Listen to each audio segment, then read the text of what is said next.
Let's make a checklist of environmental challenges you may face. The first is weather. Of course, you cannot see or image anything when it's cloudy, but how much cloud do you have in your location?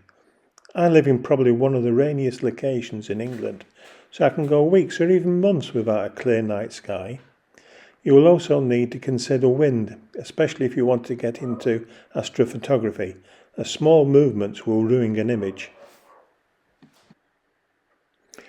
Next, temperature is also a factor, not just for you being outside at night, but temperature change will affect your equipment, requiring refocusing as your metal OTA shrinks as it gets colder. If you use a camera, hot nights are not good, as your sensor will overheat unless it's cooled. Finally, for weather, is dew.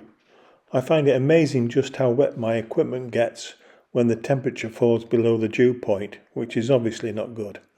I use a dew heater which keeps my lens free from water, but the rest of the equipment has to be as water resistant as possible.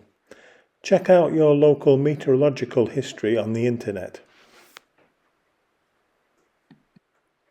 So next is the Bortle rating for your location. Bortle is a light pollution ranking from 1 to 9, 1 being a perfect dark sky and 9 for a city centre.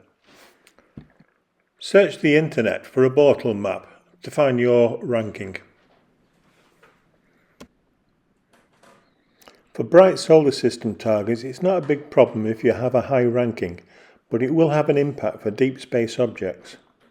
But even with DSOs, a light pollution filter in astrophotography is very effective. You'll come across the term CLS, which is for City Light Suppression Filter.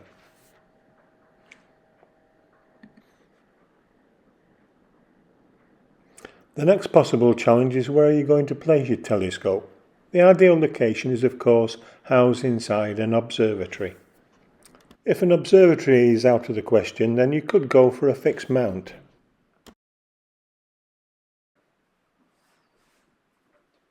Or more likely, a portable tripod.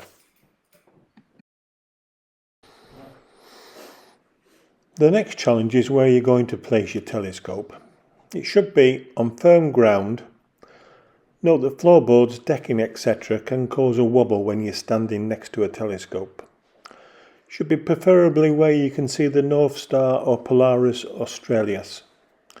Shaded from any street or house lights. Out of the wind if possible. If portable, somewhere it can be returned consistently to the same position. If you go down the rabbit hole of a smart telescope, you'll need to consider power and Wi-Fi connection. Security is an issue. If it's going to be a portable telescope, consideration must be given to its weight and how much you can safely move it in the dark and where you're going to store it. A wheeled tripod is an option. So in summary, the challenge is your environment, including weather, your Bortle rating and where you can position your telescope.